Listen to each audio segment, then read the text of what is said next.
The 3 Golden Flowers. In Dover Castle, perched high by the sea, King Kevin was anxious as anxious could be. With incessant pacing on floors made of stone, he worried for Holly, who lay with a groan. Her visage was marred by a look of such dread, a dire circumstance, as the king softly said, "This calm before the storm feels abysmal and gray. My daughter is suffering in a horrendous way."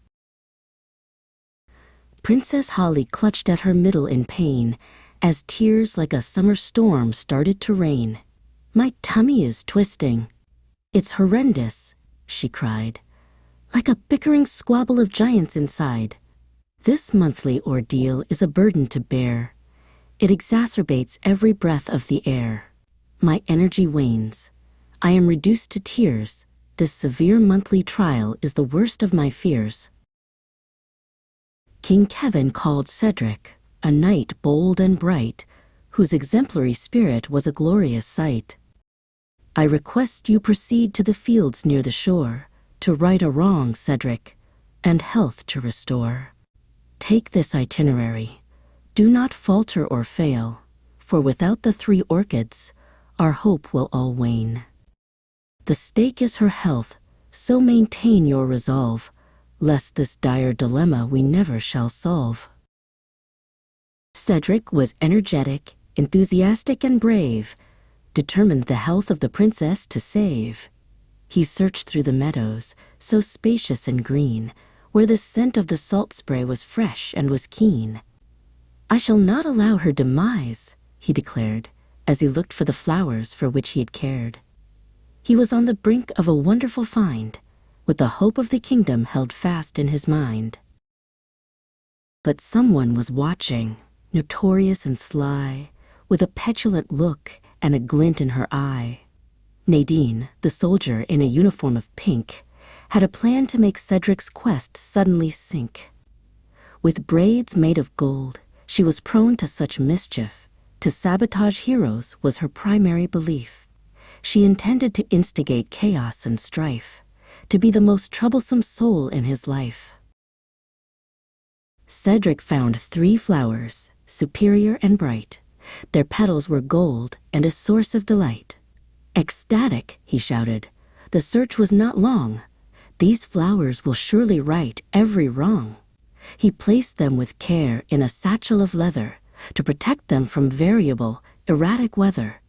He felt quite distinguished, his mission nearly done, under the heat of the afternoon sun. But Nadine was loquacious and fast on her feet. She moved with a manual stealth, very discreet. While Cedric sat down for a drink by a brook, she intentionally gave his small satchel a look. She swapped out the orchids for daisies so plain, an act that would cause the poor prince only pain. She omitted the gold, and she substituted weeds to wreck all the glory of his noble deeds.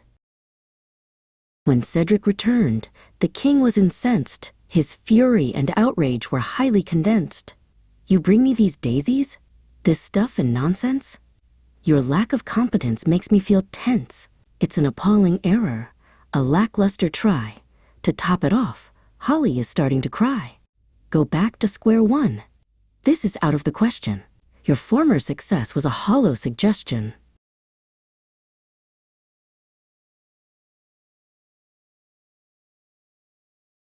Back to the drawing board Cedric did go. His pace was now gradual, heavy and slow. The monotony of the long search was so tedious, the circumstance felt truly dismal and hideous. "I must reassess and reconsider my way. I cannot let Nadine keep ruining the day. I suspect she is sabotaging my quest, putting my patience to a horrendous test."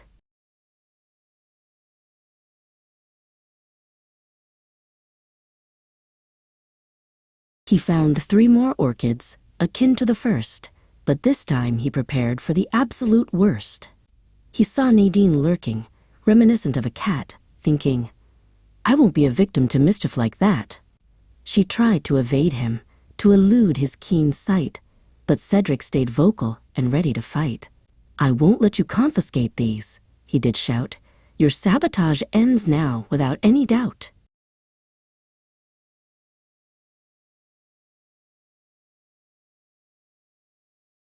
But Nadine was clever. She would not desist, with an irresistible urge to resist.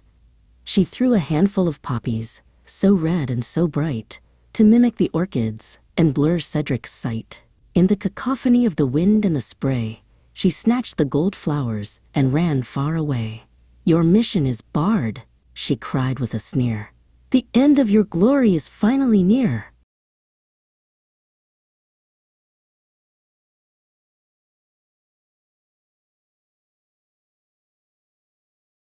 To make matters worse, at the castle that night, Princess Holly was truly a pitiful sight.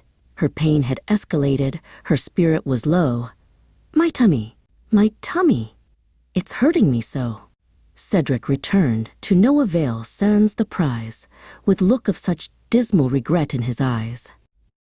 "The situation is dire," King Kevin did roar.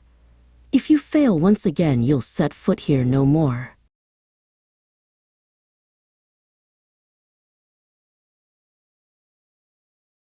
"This is the final straw," Cedric declared. "Under no circumstances shall I be ensnared. I'll start from scratch and I'll maintain my focus. I won't be fooled by her hocus pocus. Though she might intimidate and she might bicker, I must be much stronger and I must be quicker. My reputation is on the verge of demise. I must win the gold flowers back as my prize."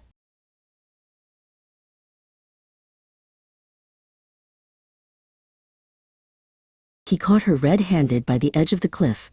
The air between them was hostile and stiff. "Give back those orchids," he sternly did say. "You've jeopardized Holly for long enough today." Nadine gave a laugh that was snobbish and cold. "I think you're too late if the truth must be told. I'll ditch them in the ocean. I'll see them all drowned. The rarest of treasures shall never be found."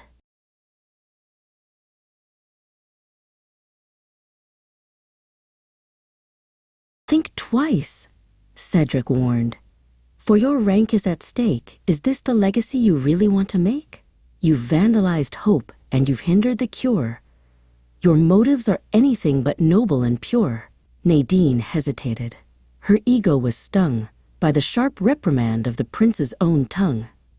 She looked at the flowers, so precious and rare, while the salt of the ocean whipped through her gold hair.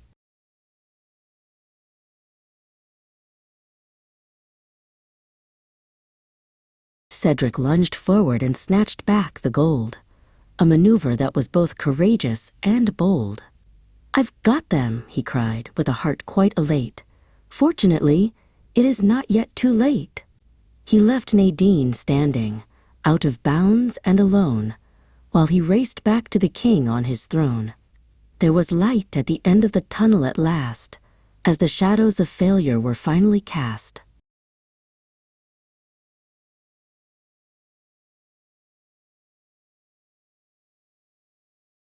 Back at the castle, the orchids were brewed, and Princess Holly's great strength was renewed.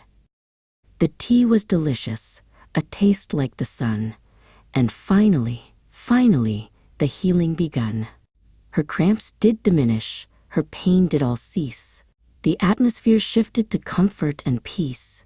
"I feel exemplary," Holly did shout. The gold orchids worked without any doubt.